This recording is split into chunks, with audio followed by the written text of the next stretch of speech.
រងគ្រោះជាពលករខ្មែរម្នាក់ដែលបានស្លាប់ដោយរំជួយដីបាក់អគារសង្កត់នៅប្រទេសថៃត្រូវបានដឹកមកដល់លំនៅឋានជូនសាច់ញាតិនៅស្រុកម៉ាឡៃហើយ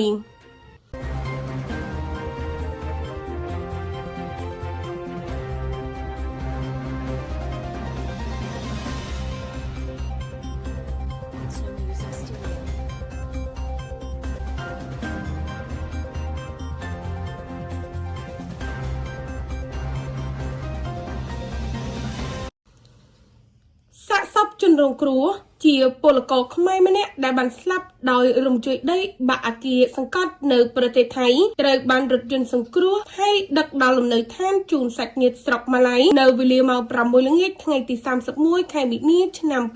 2025 នៅច្រកទ្វារអន្តរជាតិប៉ោយប៉ែតនៅពេលដែលទទួលសាកសពជនរងគ្រោះគេឃើញក្រុមការងារថ្នាក់ជាតិក្រសួងការងារនិងបណ្ដុំបណ្ដាវិជ្ជាជីវៈនិងអាជ្ញាធរខេត្តស្រុងនិងក្រុមគ្រួសារចាំទទួលនៅច្រកទ្វារអន្តរជាតិប៉ោយប៉ែតដែលមានអគ្គកុងស៊ុលកម្ពុជាប្រចាំខេត្តស្រះកែវលោកស្វាយជាអភិបាលស្រុកម៉ាឡៃបានប្រាប់ឲ្យដឹងថាជនរងគ្រោះដែលបានស្លាប់មានឈ្មោះថាមាសវាងភេទប្រុសអាយុ 25 ឆ្នាំមុខរបរជាកម្មករសំណង់រស់នៅក្នុងភូមិបាឡាំងឃុំតាគង់ស្រុកម៉ាឡៃខេត្តបន្ទាយមានជ័យដែលស្លាប់ដោយរំជួយដីអគារបាក់សង្កត់កាលពីថ្ងៃទី 28 ខែមីនា ឆ្នាំ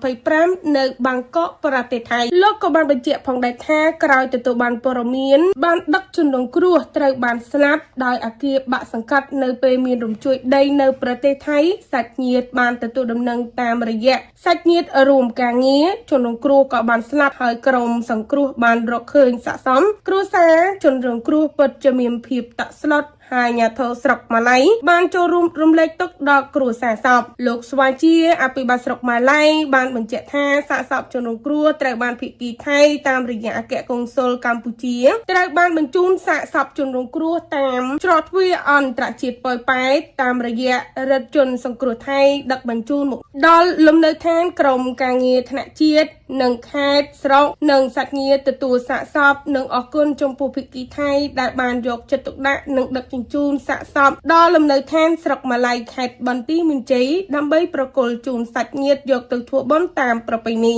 តែដោយអង្គភាពគេហទំព័រប្រមាញ់ជាដែន TV News